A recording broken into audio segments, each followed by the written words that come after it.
Прывітанне, сябры! Дзякуй вам, што слухаеце новы выпуск Радыё Радыкс. І сёння мы пагаворым аб такой рэчы, як мабільны тэлефон.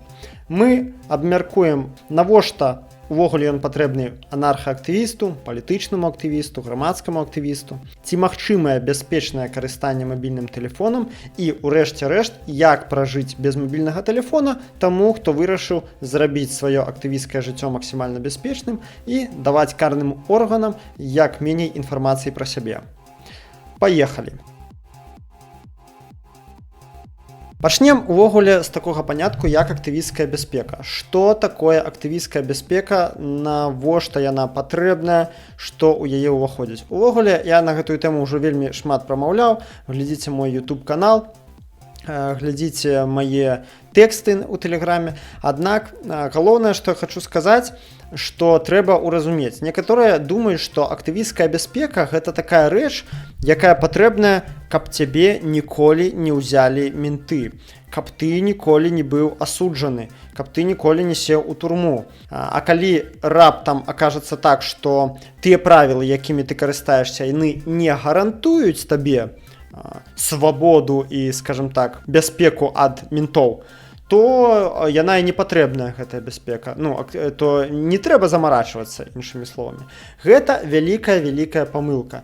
Насамрэч, актывісцкая бяспека, як і інфармацыйная бяспека увогуле, гэта вам скажа любы спецыяліст па інфармацыйнай бяспецы, па кібербяспецы, яна патрэбная не для таго, каб зрабіць вам гарантыю пакою, свабоды і не арышту. Яна патрэбная для таго, каб зрабіць рэпрэсію супраць вас максімальна складанай. То бок, зрабіць так, каб атрымаць ад вас несанкцыянаваным шляхам, ці нават санкцыянаваным законным шляхам інфармацыю ментам, дзяржаўным органам, было як мага складаней. Каб арыштаваць вас было як мага складаней. Каб, калі вас затрымаюць, яны не змаглі нічога даведацца пра вашыя справы, пра вашыя заняткі і пра іншых людзей. Каб вашых сяброў затрымліваюць, каб таксама яны не змаглі нічога пра вас сказаць. І вось для таго, каб па максімуму ускладніць жыццё карным органам, якія працуюць супраць вас, супраць актывістаў, для таго, каб зрабіць максімальна складаным атрыманне імі любой інфармацыі, якая ім патрэбная, для гэтага і існуе актывісцкая бяспека. З гэтага першы і галоўны пункт, які кажа аб тым, што следаванне нават усім правілам актывісцкай бяспекі не гарантуе вам, што вы ніколі не сядзеце ў турму, ці ніколі не дадзіце ментам неабходнай ім інфармацыі, напрыклад, аб вашым месцы жыхарства. Да? Аднак выконванне усіх гэтых правілаў гарантуе вам, што вы зрабілі ўсё магчымае, каб не даць карным органам інфармацыі пра сябе, а гэта ўжо вельмі шмат. Аднак аб гэтым больш падрабязна мы пагаворым напрыканцы. Итак, мабільны тэлефон. Раскажу перш за ўсё пра свой досвед. Прыкладна цягам году я жыў у Беларусі, у Мінску больш канкрэтна, увогуле не карыстаючыся мабільным тэлефонам. То бок, што значыць не карыстаючыся? Праясню. Я не насіў яго з сабой штодзень. Я не званіў па мабільнаму тэлефону амаль ніколі. І не выкарыстоўваў яго як звычайны сродак сувязі для сябе. То бок, гэта датычылася і звычайных званілак, і смартфонаў. То бок, проста-напроста яго ў мяне не было ў той якасці, у якой ён быў і ёсць у 99,9% насельніцтва Беларусі. Пры гэтым хачу заўважыць, што гэта не значыць, што я ўвогуле ніколі ні аднаго разу ім не карыстаўся. У мяне быў мабільны тэлефон, працоўны для сувязі па працы, і ён знаходзіўся ў мяне на працы. То бок, ён у мяне быў не дома, ён быў у маім працоўным офісе, і я ім там па меры неабходнасці карыстаўся. Аб гэтым таксама больш падрабязна пазней скажу. То бок, такога тэлефона, на якой мне маглі б пазваніць маці, сябры, спытацца, як у мяне справы, якія маглі б адсачыць міліцыянты і гэтак далей, у мяне не было ні дома, ні ў кішэні, ні ў сумке, ні ў заплечніку, нігдзе не было, не карыстаўся, не юзаў, не званіў. Зараз я растлумачу чаму. Справа ў тым, што знаходзячыся гэты год у Мінску, я хацеў па максімуму забяспечыць сваю асабістую і актывісцкую бяспеку, інфармацыйную у тым ліку. Для гэтага я прадпрымаў шэраг мер, і некарыстанне тэлефонам было толькі адной з іх. Мабільны тэлефон – гэта прылада, якая дае карным органам вялізную колькасць інфармацыі пра вас і пра вашае атачэнне. Калі у вас ёсць знаёмыя следчыя, ці менты, крыміналісты, яны вам пацвердзяць, што вялізная колькасць злачынстваў, калі не большасць на сённяшні дзень, яны раскрываюцца праз аналіз спалучэнняў мабільнага тэлефона і ўвогуле тых слядоў, якія ён пакідае. Колькі злачынцаў села з-за таго, што яны затупілі і не улічылі гэты фактар, аднаму Богу вядома. Дык вось, давайте падрабязней разбярэм, што ж гэта за сляды. Перш за ўсё, гэта, канешне, нашыя размовы. Усе, я думаю, уже ведаюць, што размовы гэтыя можна праслухаць, запісаць, іх можна праслухаць у рэжыме онлайн, іх можна запісаць і праслухаць пазней, тады, калі гэта афіцэру карысна і зручна. І я думаю, хаця ўсе разумеюць, што кругласутачна не праслухоўваюць усіх беларусаў, да, там все 9,5 мільёнаў насельніцтва, гэта і тэхнічна немагчыма, гэта і па факту не трэба. Аднак тэлефоны грамадзянскіх актывістаў, палітыкаў, вядомых блогераў, карацей, усіх, хто так ці інакш засвяціўся ў супрацьстаянні з сістэмай, вядома, слухаюць, як мінімум час ад часу. Большасць людзей слухаюць час ад часу, з вышэйпералічаных катэгорый. Некаторых, асабліва такіх важных асобаў, слухаюць увесь час. То бок усе іхнія тэлефоны увесь час стаяць на праслушкі. Легальнага боку гэтай справы я нават не буду датыкацца, бо ўсім зразумела, што закон у нашай краіне не працуе. Другое, што дае мабільны тэлефон карным органам. Ён дае вашае кола сувязяў.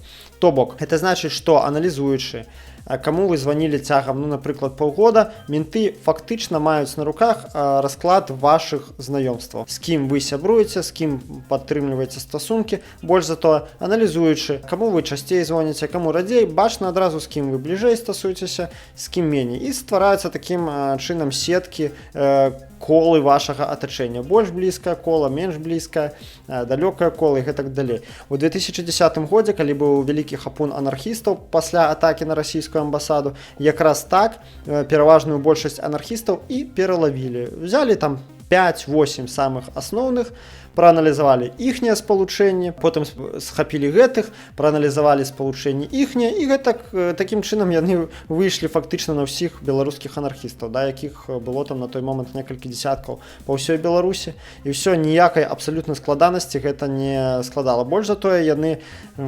вылічылі сетку, скажем так, хто з кім больш за ўсё сазваніваўся, і вельмі выразна вылучылі для сябе ось сярод гэтых анархістаў яшчэ розныя групы больш блізкіх сяброў, хто з кім сябраваў там у двух, у трох, хто знаходзіўся ў адных арганізацыях, у адных групах, хто ўвесь час дзейнічаў разам, нават не праслухоўваючы нас.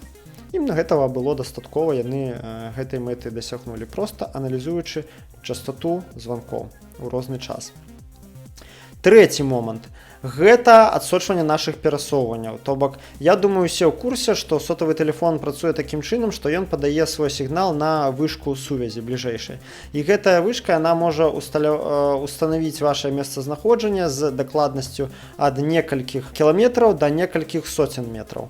Зараз з дапамогай таго, што многія юзаюць GPS, яшчэ там усялякія прымочкі, прылады, зараз, кажуць, ужо змяншаецца да некалькіх дзесяткаў метраў ваше месцазнаходжання. І гэта ж бачна ўсё, гэта ўсё лагіруецца тэлекамунікацыйнай кампаніі, якая прадстаўляе вам гэтыя паслугі мабільнага тэлефону, гэта ўсё лагіруецца, то бок бачна гэта не толькі дзе вы сёння былі, але і цягам паўгода, года, то бок уявіце сабе, што калі мусара істрэбуюць гэтую інфармацыю з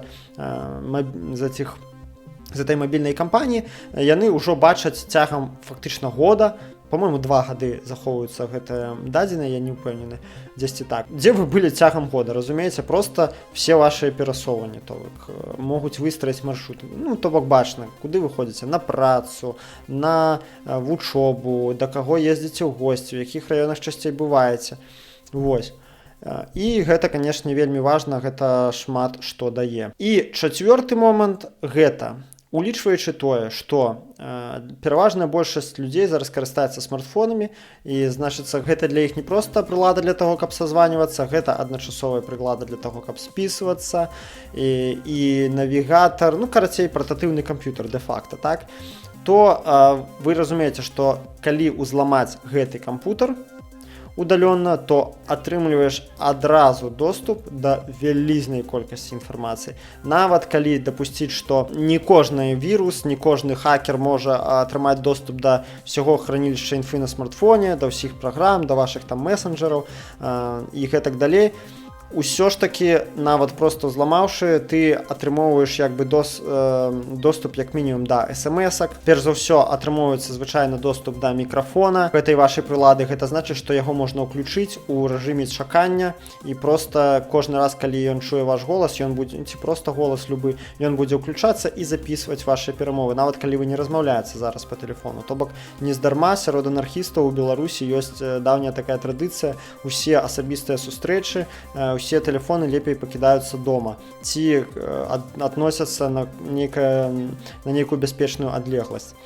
Вось, тым больш, калі гаворка ідзе аб смартфонах, а па магчымасці яшчэ і вымаюцца батарэі. Дарэчы, заўважце, што ў сучасных смартфонаў не вымаюцца батарэі ў большасці. Гэта значыць, што падпітка гэтага апарата ідзе ўвесь час, і гэта яшчэ больш спрашчае ягонае выкарыстанне ў якасці аўдыёшпіёна, і які можа перадаваць на адлегласць тое, аб чым вы размаўляеце ў сваім пакоі, нават калі вы думаеце, што вы яго выключылі. То бок такім чынам 4 ёсць напрамкі, па якім карным органам можа быць цікавы для карыстання ваш тэлефон.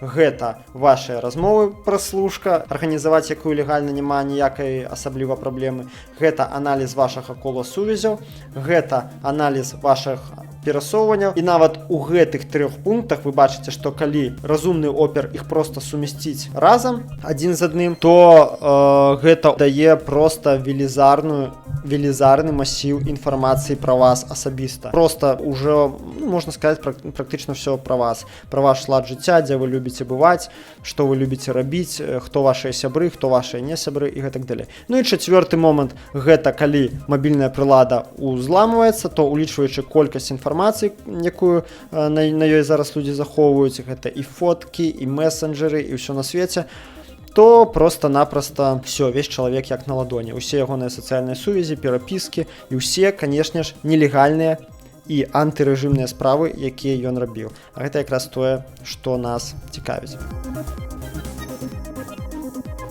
І вось у пэўны момант я вырашыў, што я паспрабую максімізаваць сваю бяспеку, улічваючы тое, што я актыўны ўдзельнік анархісцкага руху, што я блогер, што я крытыкую ўладу, што я змагаюся, як бы гэта не затаскана, не банальна, не гучала, да, змагаюся з рэжымам крывавым. Я вылічыў, што нет, я не буду ім даваць гэтую інфармацыю пра сябе, я гатовы цярпець пэўныя незручнасці, не карыстаючыся мабільным тэлефонам. Я не хачу, каб менты ведалі, з кім я стасуюсь, з кім я тусуюсь, не хачу, каб яны слухалі мае размовы, адсочвалі мае перасоўванні. Калі яны ўсё ж такі так хочуць гэта рабіць, ну, пускай трацяць на гэта вялізны рэсурс. Ходзяць за мной, топчуцца кругласутачна, не ведаю, ставяць жучкі там у мяне ў пакоях і гэтак далей. Згадзіцеся, гэта зусім іншая справа, чым я сам ім прадастаўляю такую магчымасць, карыстаючыся тэлефонам. Вось, і я проста вырашыў, што вось я у той момант якраз скончыў вучобу ў ЕГУ, сканчваў, да, больш дакладна, калі казаць, заставаўся у Беларусі, і я вырашыў, што я не буду карыстацца тэлефонам і проста яго не набываў. Ось. Толькі што ў мяне быў, як я ўжо сказаў, працоўны. Ну, адразу вашае пытанне, напэўна, самае першае, как у тебя это атрымоўвалася? Ну, насамрэч, канешне, калі ты жывеш актыўным грамадзянскім сацыяльным жыццём, відавочна, што табе трэба неяк з людзьмі звязвацца. І, канешне ж, відавочна, што 99% усёй сувязі ў мяне былі праз інтэрнэт. І як я гэта рабіў? Значыцца, было две ў мяне рэчы, якія мне падмянялі мабільны тэлефон. Першая рэч — гэта інтэрнэт, і другая рэч — гэта таксафоны на вуліцы. Вось, якім чынам я гэта рабіў. Як я назначаў сустрэчы? Вельмі проста. Я гэта рабіў дома і проста прыходзіў у адпаведны час на месца сустрэчы. Калі я, напрыклад, спазняўся, то я пісаў аб гэтым яшчэ ў доме, стараўся папярэджваць. Альбо я дзесьці яшчэ па дарозе, напрыклад, калі ішоў на месца сустрэчы, я браў картку, заўсёды яна была са мною, як вось са звычайнымі людзьмі тэлефон, так са мной картка тэлефонная. І па дарозе просто па таксафону званіў і казаў, што я там, напрыклад, спазняюсь. Аналагічна, калі любы момант мне трэба было абсудзіць, абмеркаваць, штосьці камусьці сказаць, перадаць, напісаць, усё праз інтэрнет. Ну, а інтэрнет, зразумела, пераважна дома. То бок, канешне, дом у мяне быў асноўным перавалачным пунктам для такой любой інфармацыйнай працы і стасункаў неасабістых. Вось, аналагічна я сазваніваўся таксама з блізкімі і роднымі. Вось у мяне ў многіх анархістаў, таварышаў, і тэлефон якраз служыць толькі выключна для гэтай мэты. Так, яны носяць яго з сабой, аднак у іх там 2 ці 3 тэлефона. Гэта маці, там бацька і праца. Вось і ўсё, на гэтым карыстанне тэлефонам у іх сканчаецца. Зноў жа бываюць экстранныя выпадкі. Напрыклад, такія, што трэба камусьці вельмі хутка пазваніць. Напрыклад, ты на вуліцы, і табе трэба там ось у гэты момант чалавека набраць, напрыклад, сказаў, каб не ішоў кудысьці, альбо там тэрмінова нешта паведаміць, альбо перазабіцца там на іншае месца сустрэчы, ну што заўгодна. Тут 3 опцыі бывала ў мяне. Адразу скажу, што у мяне быў, ну, напэўна, 5-6 намяроў такіх самых асноўных, якія яны ў мяне былі ў нататніку, у запісной кніжцы, я іх увесь час цягаў з сабой. Вось. І што я рабіў, калі мне трэба было, альбо, напрыклад, калі мне нейкі чалавек, я ведаю, можа быць патрэбны цягам дня, я ягоны тэлефон запісваў у блокнот і як бы шоў у горад рабіць свае справы. То я рабіў, калі трэба было з кімсьці экстрана звязацца. Яшчэ важны момант, я не сказаў, я з сабой большую частку часу насіў ноутбук. Вось, ён у мяне быў, як зараз многім смартфон замяняе. То бок, я ў любы момант, калі ведаў, што дзесьці ёсць Wi-Fi, я мог падключыцца да Wi-Fi і камусьці, каму патрэбна хутенька напісаць.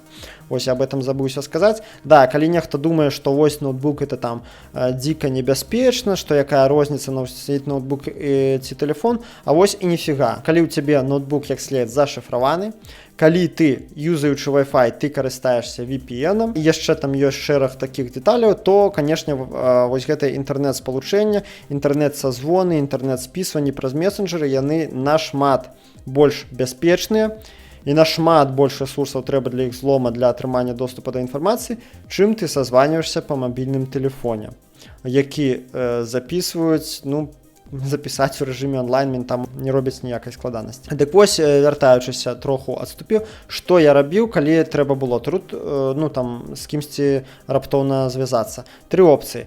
Першая опцыя, як не дзіўна, проста папрасіць любога чалавека на вуліцы, дайце, калі ласка, пазваніць.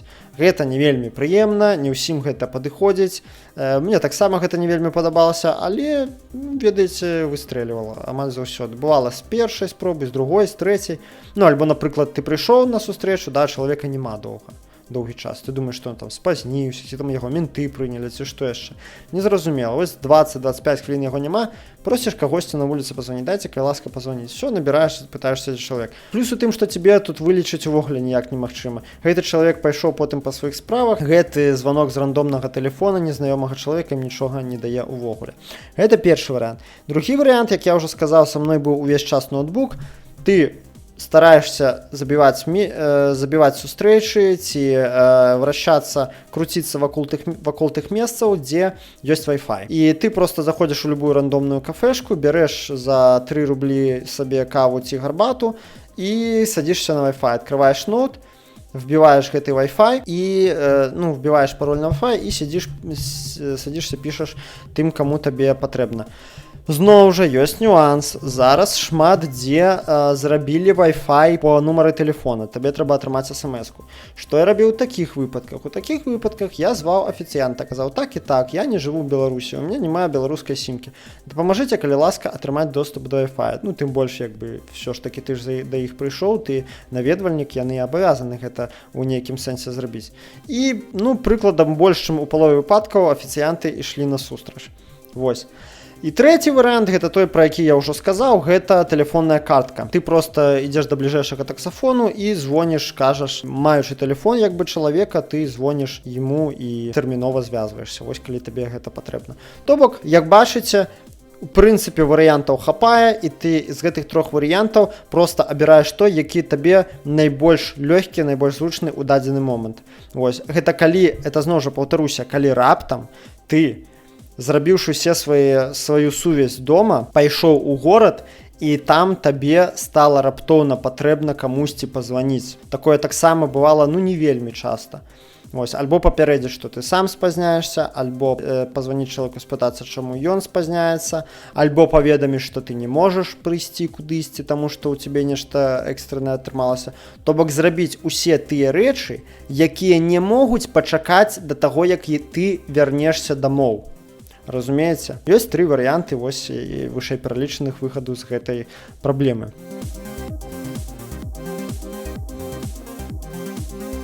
Яшчэ такая складанасць часта бывала, калі ты не карыстаўся мабільным тэлефонам. Вось, напрыклад, ты ідзеш там у краму нейкую, робіш пакупку за вялікія грошы, да, там, напрыклад, цябе там суюць нейкія там картку, ці, напрыклад, там картку скідачную нейкім супермаркеце, вось табе захацелася набыць. Альбо, напрыклад, пры там абслугоўванні там у той жа паліклініцы, у нейкіх там дзяржворганах, калі ты ідзеш, цябе ўвесь час пытаюцца нумар тэлефону. Праблемы тут па вялікім рахунку ніякай няма. Ты можаш проста сказаць, у мяне няма нумару тэлефону. На цябе, канешне, паглядзяць вачыма вылупленымі, і прымуць гэта проста як данасць. Рэдка бывае, што вось проста упруцца рогам і кажуць: «Нет, нам трэба нумар тэлефона. Нет, без нумара тэлефона мы вам не дадзім картку, не запішам, не дамовімся» і гэтак далей. У такім выпадку ты ім прапануеш свой імейл. Та адсоткаў выпадкаў гэта ў мяне спрацоўвала. Я кажу, няма ў мяне мабільнага тэлефона, я не карыстаюся. Пачынаюць пытацца, чаму? Я кажу, таму што я не хачу, каб мне званілі. Вось не хачу я такі чалавек, я вось звязваюся з усімі па інтэрнэце. Правда, многія не вераць. Многія думаюць, што ты проста не хочаш даваць нікому свой тэлефон і таму не даеш. А не таму, то бок, людзям нават не памяшчаецца ў некаторым у галаву, як можна жыць без мабільнага тэлефона.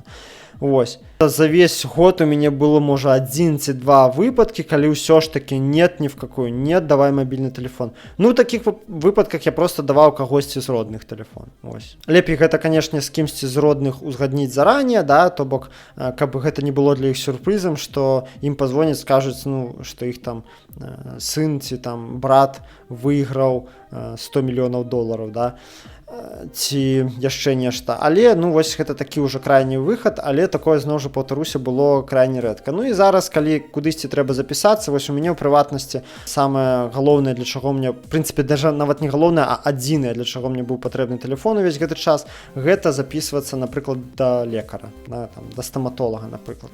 Там усе запісы праз тэлефон. Але ізноў жа, зараз ужо ў многіх месцэнтрах можна і без тэлефона запісацца.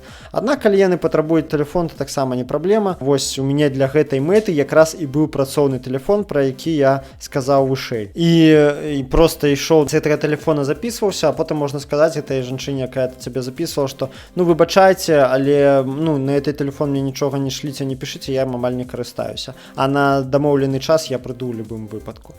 Ось, і ўсё на гэтым. Як гэта было? Звыкла, не звыкла? Я вам скажу, што я прывык вельмі хутка. Увогуле, у плане прывыкання мне ніякіх праблем гэта не складала. Да, былі некалькі такіх непрыемных выпадкаў, калі з-за адсутнасці тэлефона я, напрыклад, адзін раз у меня не было тэлефона і мяне прынялі менты, я не смог своечасова паведаміць як бы сваім таварышам, дзе я знаходжуся. Яшчэ там пару разоў таксама такія побытавыя былі, што там, напрыклад, не змог прыйсці на сустрэчу да чалавека, не змог таксама пазваніць, чалавек мяне чакаў, сышоў, такія непрыгожыя моманты, да.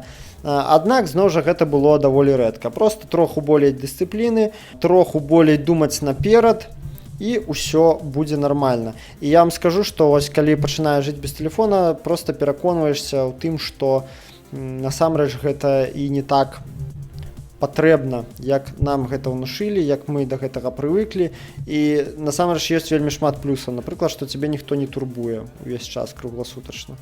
Ніхто цябе не звоніць, не долбіць мазгі, не вырываецца ў твою асабістую прастору, калі ты заняты нечым іншым. Ты сам выбіраеш, калі з кем табе скантачыцца, а не нехта там выбірае, калі цябе перарваць, адарваць ад твоей справы і вырваць з думак, напрыклад, тваіх званком тэлефона. Вось. Як я ўжо сказаў, да, вярнуся троху назад, я карыстаўся актыўна ноутбукам замест тэлефона, аднак зараз такі таксама добры варыянт, можна карыстацца смартфонам, але без сім-карты. Вось, і гэтым тым самым робіцца прасцей, напрыклад, з тым жа Wi-Fi. Дзесьці славіў па дарозе, там бачыш кафешка, да? То бок я ўжо свае перасоўванні мог там адштурхоўваць ад тых месцаў, дзе ў мяне, напрыклад, была сувязь. Падсумоўваючы менавіта вось мой досвед, магу сказаць, што, канешне, былі нязручнасці, так, трэба прывыкнуць, гэта змена у пэўнай ступені ладу жыцця, безумоўна. Аднак я атрымаў за гэта такую долю як бы асабістай бяспекі, што я разумею, што ў прынцыпу, калі я захачу, калі ў мяне будзе такое жаданне, мяне ўвогуле ніхто і ніколі не знойдзе. Ну, у першую чаргу, канешне, менты, да? Таму што калі я не буду жыць, напрыклад, па месцу прапіскі, якое яны ведаюць, і калі я не буду карыстацца нумарам тэлефона, які яны ведаюць, вылічыць мяне гэта будзе, ну, крайне складана, маё месцазнаходжанне, што, адпаведна, прыдае мне пачуццё таго, што, ну, прабачце, ўсё, я зараз магу бачыцца з тым, з кім хачу, не апасаючыся, што гэты чалавек будзе спалены перад ментамі. Я магу весці любыя размовы, з кім хачу, не апасаючыся, што яны будуць праслуханыя. Я магу там рабіць нейкія справы, якія там караюцца, напрыклад, адміністрацыйным ці крымінальным кодэксам, і не баяцца, што мяне вылічаць прынамсі праз мабільны тэлефон. Вось. Такім чынам, канешне, я разумею, што гэты варыянт падыходзіць не для ўсіх, але я гэта прывёў як прыклад да таго, што я, не будучы затворнікам, не будучы там нейкім хіканом, бо вы разумееце, што калі б я жыў такім затворнікам, да, там толькі сядзеў у дому і толькі хадзіў да крамы, то мне увогуле нафіг не патрэбны быў гэты тэлефон. То бок я бы увогуле сядзеў толькі з кампа, да, там з усімі чаціўся, з кім мне патрэбна, і мне тэлефон в прынцыпе не надо, да. Аднак я якраз такі прыклад вам прывожу, я вельмі актыўнае сацыяльнае жыццё веду. Я хадзіў там на сустрэчы, канферэнцыі, там па 5-6 сустрэч на дзень. Увесь час з кімсьці нейкія справы агульныя, праекты, праца, вучоба, ўсё адначасова. І ўсё гэта без мабільнага тэлефона. І я ўмудраўся звязвацца неяк з людзьмі, нягледзячы на пэўныя складанасці, я выконваў усе свае сацыяльныя, прафесійныя і актывісцкія ролі абсалютна паспяхова. Менавіта для гэтага я вам і прывёў гэты прыклад, што гэта магчыма, і што меркаванне аб тым, што без тэлефона жыць неяк нельзя, і неяк тым больш жыць актыўным сацыяльным жыццём нельга, гэта таксама міф, які нам навязаны, ну, кім навязаны, гэта ўжо іншая справа, напэўна, вытворцамі мабільных тэлефонаў, перш за ўсё, бо калі мы ўсе перастанем імі карыстацца, за што яны будуць жыць, да? Вось. І я заклікаю тых, хто хоча, хто гатовы да гэтага чэлленджу, хто хоча перастаць даваць ментам канфідэнцыяльную інфармацыю пра сябе і пра свой кола сувязяў, можаце паўтарыць мой эксперымент.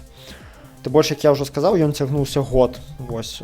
Зараз проста ў дадзены момант, калі я записываю гэты падкаст, я гэтаксама не карыстаюся тэлефонам, але проста у Беларусі, але проста я жыву пераважную большасць часу зараз у Любліне, дзе вось рыхтуюся да сваёй магістарскай ступені по навучанню. Вось калі вярнуся ў Беларусь, тады буду думаць ужо нанова, як вырашаць пытанне бяспекі. Ну і, канешне, зноў жа, я хачу падкрэсліць, я выдатна разумею, што не карыстанне тэлефонам гэта не ёсць панацэя. І калі нехта там мяне захоча падкалоць, сказаць: "Ой, тебе там ты там тэлефонам не карыстаўся, а ўсё роўна цябе некалькі разоў прынялі". Ну, канешне, прынялі.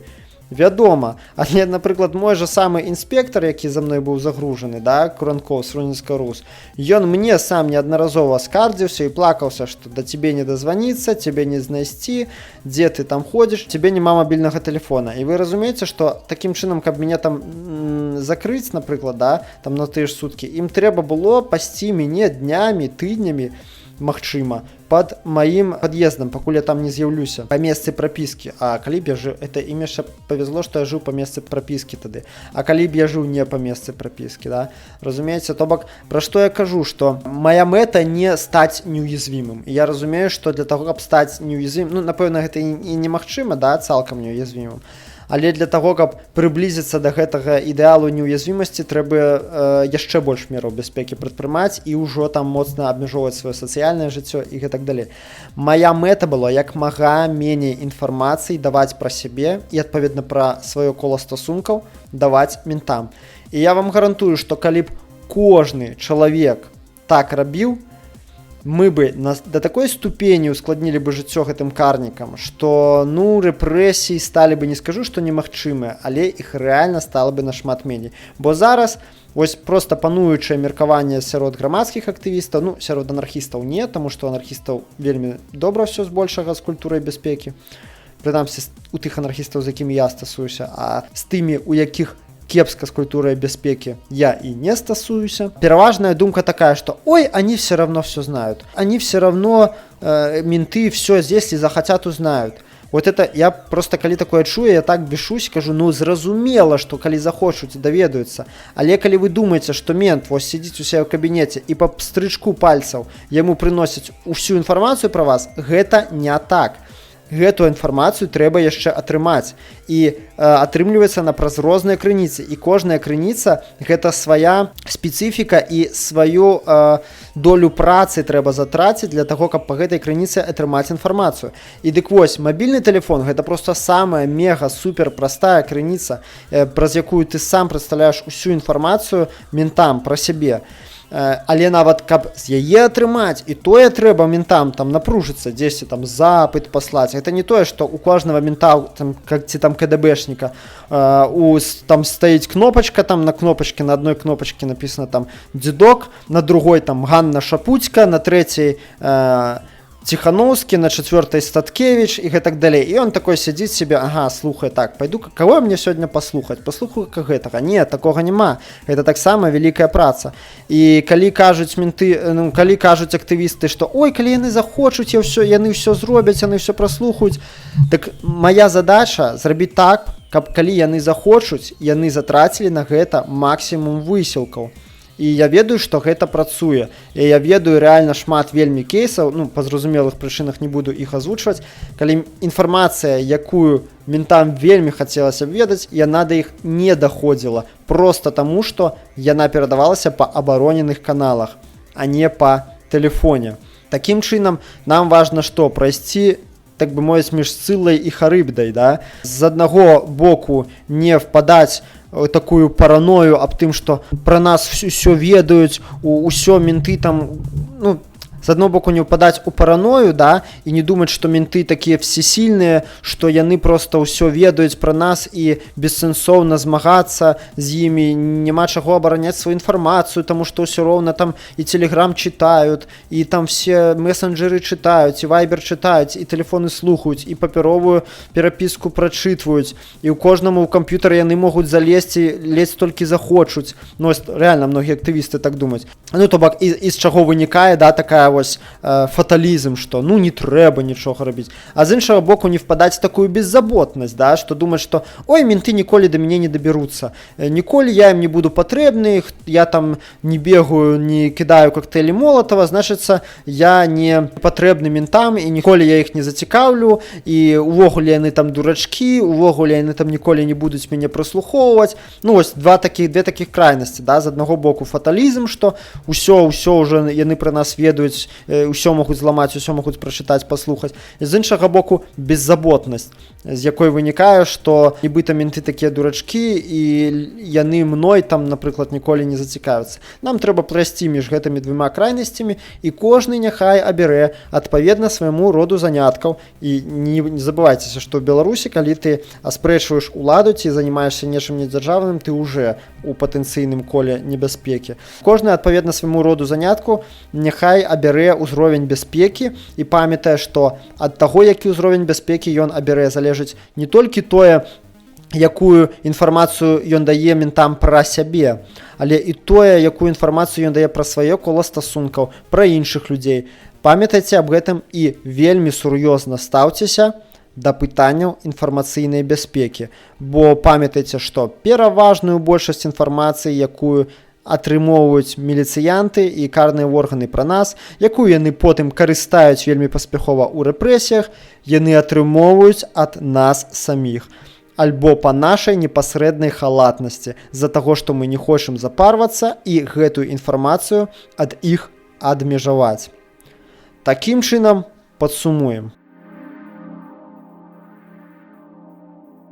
Актывісцкая бяспека – гэта працэс максімальнага забяспечвання асабістай недатыкальнасці і недатыкальнасці сваёй інфармацыі, якая датычная актывісцкіх справаў, ад карных органаў. Актывісцкая бяспека не зробіць вас неуязвімым перад карнай сістэмай, аднак пры правільным карыстанні яна гарантуе, што міліцыя і карныя службы атрымаюць ад вас самы магчымы мінімум інфармацыі, што істотна ускладніць ім ажыццяўленне рэпрэсій. Адзін з вельмі дзейсных метадаў актывісцкай бяспекі – гэта перастаць карыстацца мабільным тэлефонам, цалкам ад яго адмовіцца. Чаму? Таму што мабільны тэлефон пакідае за намі як мінімум 4 віды слядоў. Першае – гэта нашыя размовы, якія можна праслухаць. Другое – гэта нашыя сувязі, нашае кола сувязяў, нашыя сазвоны. Трэцяе – гэта нашыя перасоўванні, якія адсочваюцца дзякуючы самой тэхналогіі сотавай сувязі. І чацвёртае – гэта ўсё змесціва нашага смартфона, якое можна атрымаць праз узлом. Я пражыў без тэлефона каля года.